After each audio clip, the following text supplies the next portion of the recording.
বাংলাদেশের এক গ্রামে বাস করতেন এক সাধারণ কৃষক। নাম আব্দুল করিম। ভোর হলেই তিনি লাঙল কাঁধে নিয়ে মাঠে বের হতেন। সারা দিন রোদে ঘাম ঝরিয়ে কাজ করা ছিল তার জীবনের নিয়ম। স্ত্রী, 2 সন্তান আর প্রিয় গরু রাঙাকে নিয়ে তার ছোট্ট সংসার। এক বছর গ্রামের মাঠে বৃষ্টি এলো না। জমি ফেটে চৌচির হয়ে গেল, ধানগাছ শুকিয়ে মারা গেল।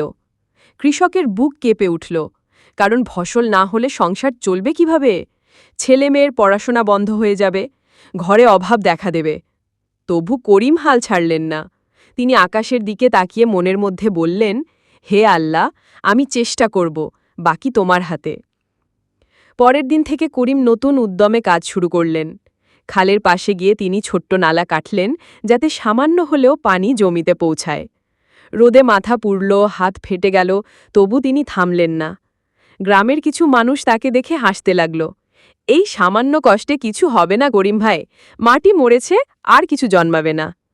কিন্তু করিম শুধু মুচকি হেসে উত্তর দিলেন, মাটি মায়ের মতো, মা কখনো সন্তানকে ফাঁকা হাতে ফেরায় না। দিন গড়িয়ে গেল। এক ভোরে করিম মাঠে গিয়ে দেখলেন জমির কোণে কোণে সবুজের ছোঁয়া, ধানের চারা মাথা তুলছে। আনন্দে তার চোখ ভিজে এলো। তিনি দৌড়ে গিয়ে ছেলেকে ডাকলেন, দেখো বাবা, আমাদের জমি আবার বেঁচে উঠছে। ছেলে খুশিতে লাফিয়ে উঠল।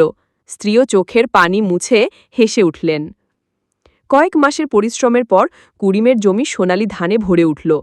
বাতাসে দুলতে থাকা ধানের শীষ দেখে তার বুক ভরে গেল আনন্দে। ফসল কেটে তিনি শুধু নিজের ঘরের জন্য রাখলেন না, গ্রামের গরিব মানুষদেরও ভাগ করে দিলেন। যাদের জমি একেবারেই শুকিয়ে গিয়েছিল, তাদের ঘরে তিনি চাল পাঠালেন।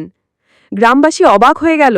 তারা করিমকে বলল, আমরা তোমাকে নিয়ে হাসাহাসি করেছি, কিন্তু আজ বুঝলাম সত্যিকারের কৃষক হলো সেই মানুষ যে আশা ছাড়ে না, মাটিকে ভালোবাসে আর পরিশ্রম করে। করিম শুধু হেসে উত্তর দিলেন, আমি একা কিছু নই, মাটি, পানি আর চেষ্টা, এই 3টাই আমাকে জিতিয়েছে। সন্ধ্যায় কাজ শেষে করিম উঠানে বসে থাকেন। আকাশে তারা জ্বলজ্বল করছে, চারপাশে ঝিঝি পোকার ডাক। তার প্রিয় গরু রাঙা পাশে দাঁড়িয়ে খড় খাচ্ছে। করিম হাত বুলিয়ে গরুকে বললেন, তুমি আমার সাথী, তুমি ছাড়া আমি পারতাম না। তারপর চোখ বন্ধ করে মনে মনে বললেন, সুখ মানে অনেক টাকা নয়, সুখ মানে হলো মাটি, ঘাম আর সৎ পরিশ্রম।